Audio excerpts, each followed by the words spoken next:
Assalamualaikum warahmatullahi wabarakatuh.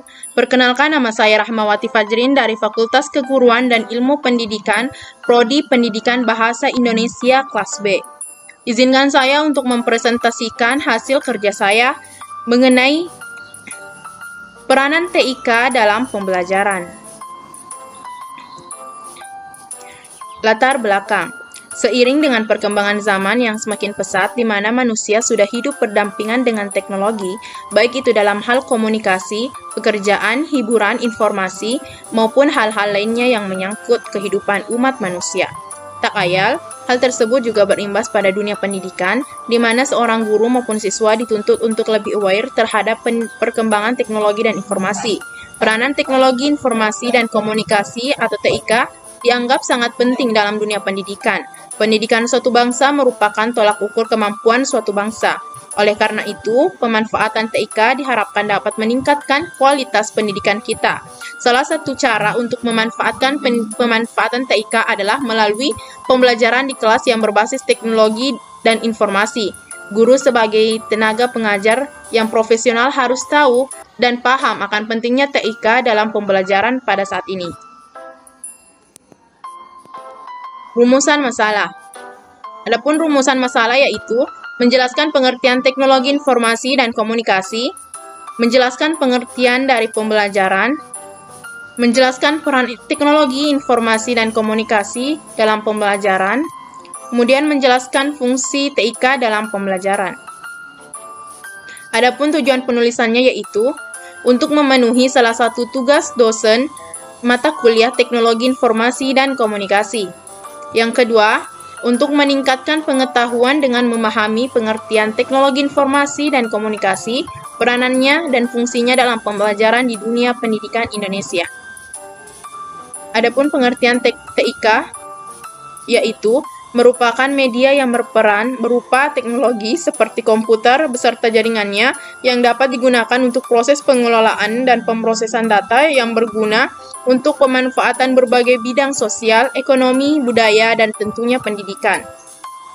Teknologi informasi dan komunikasi atau TIK atau dalam bahasa Inggris dikenal dengan istilah Information and Communication Technologies atau ICT adalah payung besar terminologi yang mencakup seluruh peralatan teknis untuk memproses dan menyampaikan informasi. TIK mencakup dua aspek, yaitu teknologi informasi dan teknologi komunikasi. Teknologi informasi meliputi segala hal yang berkaitan dengan proses, penggunaan sebagai alat bantu, manipulasi, dan pengelolaan informasi. Sedangkan teknologi komunikasi adalah segala sesuatu yang berkaitan dengan penggunaan alat bantu untuk memproses dan mentransfer data dari perangkat yang satu ke yang lainnya. Kemudian, pengertian pembelajaran. Pembelajaran merupakan suatu kegiatan yang melibatkan seseorang dalam upaya memperoleh pengetahuan, keterampilan, dan nilai-nilai positif dengan mendapatkan berbagai sumber untuk belajar. Pembelajaran dapat melibatkan dua pihak, yaitu siswa sebagai pembelajar dan guru sebagai fasilitator. Yang terpenting dalam kegiatan pembelajaran adalah terjadinya proses belajar. Hasil belajar diperoleh dengan adanya proses. Dalam hal ini, pengetahuan tidak diperoleh secara instan namun bertahap.